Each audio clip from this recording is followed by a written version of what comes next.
Assalamualaikum warahmatullahi wabarakatuh. Kita lanjutkan tentang pembahasan kita, yaitu tentang pembahasan bid'ah.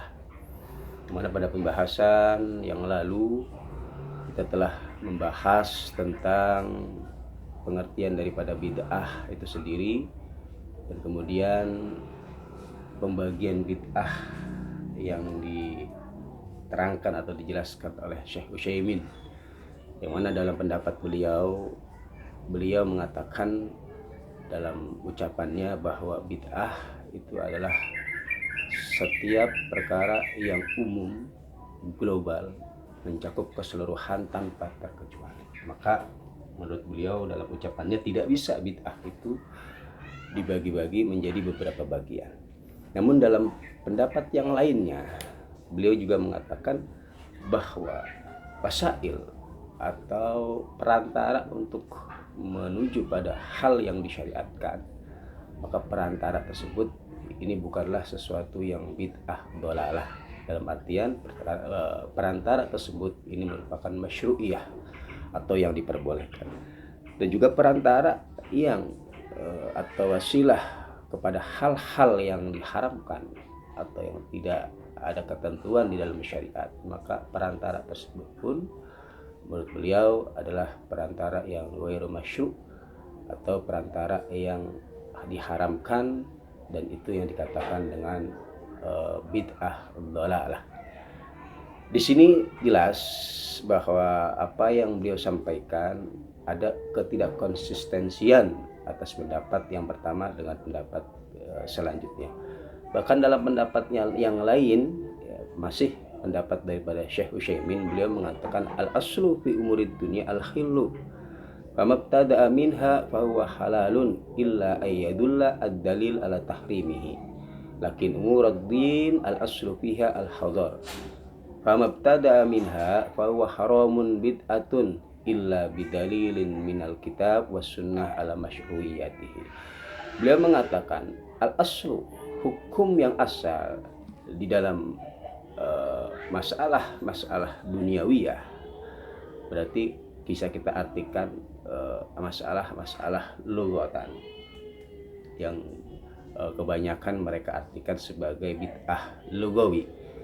Beliau mengatakan bid'ah yang berkaitan dengan duniawiyah ini adalah bid'ah yang dihalalkan, bahwa halalun illa ayadul adzal tahrim, kecuali ada dalil yang menunjukkan tentang keharaman tersebut. Kemudian lakin umuriddin, akan tetapi masalah agama atau dasar-dasar daripada agama yang hukum asalnya dari masalah agama tersebut adalah sesuatu yang dilarang, maka barang siapa yang melakukan perbuatan bid'ah di dalam masalah agama, bahwa haramun bid'atun, dan itu hukumnya haram dan termasuk bid'ah dhalalah, illa bidalilin minal kitab was sunnah ala masyru'iyati, kecuali terdapat dalil baik di dalam Al-Quran maupun sunnah Nabi Muhammad SAW yang menjelaskan diperbolehkannya atau disyariatkannya tentang masalah agama itu sendiri. Nah, dari pendapat ini dalam kitab syarah al-aqidah al-wasitiyah, beliau mengatakan bid'ah dalam permasalahan ini pun dibagi.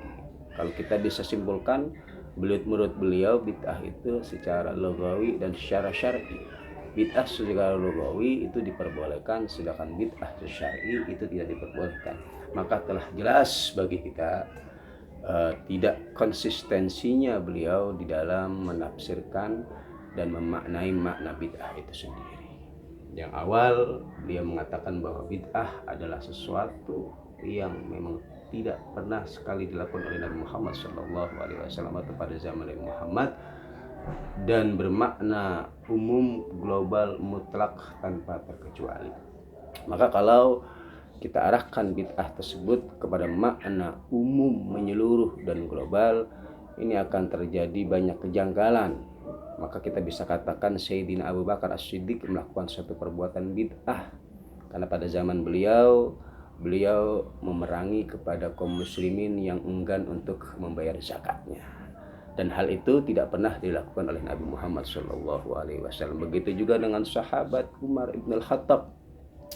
Beliau mengumpulkan kaum muslimin untuk melaksanakan sholat tarawih secara berjamaah, padahal hal tersebut tidak pernah dilakukan pada zaman Nabi Muhammad SAW. Sama juga seperti halnya Sayyidina Utsman ibn Affan. Beliau membukukan daripada mushaf Al-Quran, hafalan Al-Quran yang ada pada para sahabat, karena memang pada waktu itu banyak para hafadzul Quran dari para golongan sahabat yang meninggal dunia dalam peperangan. Maka beliau berinisiatif untuk mengumpulkan daripada Al-Quran baik dari hafalan para sahabat, dijadikan satu yang sekarang menjadi pedoman kita, pegangan kita, atau yang dikenal dengan mushaf Rasm Utsmani. Begitu juga dengan Sayyidina Ali karamallahu wajhah, apa yang beliau lakukan ketika dalam peperangan Siffin, di mana ketika terjadi silang pendapat antara Sayyidina Ali dengan Sayyidina Muawiyah, yang mana ketika dalam peperangan tersebut Sayyidina Muawiyah melakukan tahkim, sehingga Sayyidina Ali menerima atas apa yang diajukan oleh kubu Sayyidina Muawiyah, sehingga Sayyidina Ali oleh kaum Khawarij dikatakan atau dicap orang yang tidak menetapkan hukum dengan hukum Al-Quran maupun sunnah Nabi Muhammad SAW, karena itu merupakan istihad daripada Sayyidina Ali karamallahu wajhah. Maka dengan kesimpulan ini semua, dari apa-apa yang dituduhkan kepada mereka kepada kita semua, khususnya kaum muslimin yang ada di Indonesia yang memang mayoritas bermadzhab Syafi'iyah, dari amalan-amalan yang mereka tuduh suatu amalan yang bid'ah, baik dari tahlilan, maulidan dan lain sebagainya, kalau kita arahkan dengan dalil yang disampaikan oleh Syekh Utsaimin, itu sebenarnya sudah cukup ya. Walaupun banyak bukti dalil hadis riwayat yang menjelaskan tentang dianjurkannya tahlilan dan lain sebagainya.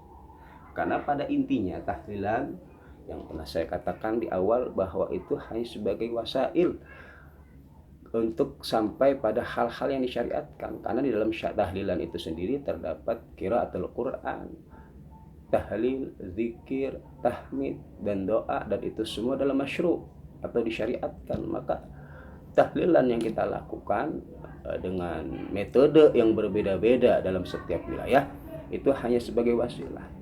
Begitu juga peringatan Maulid Nabi Muhammad SAW. Di dalam Maulid ada bacaan ayat Al-Quran, salawat kepada Muhammad SAW, pujian-pujian kepada Nabi Muhammad SAW, dan juga sirah tentang kisah perjalanan Nabi Muhammad SAW.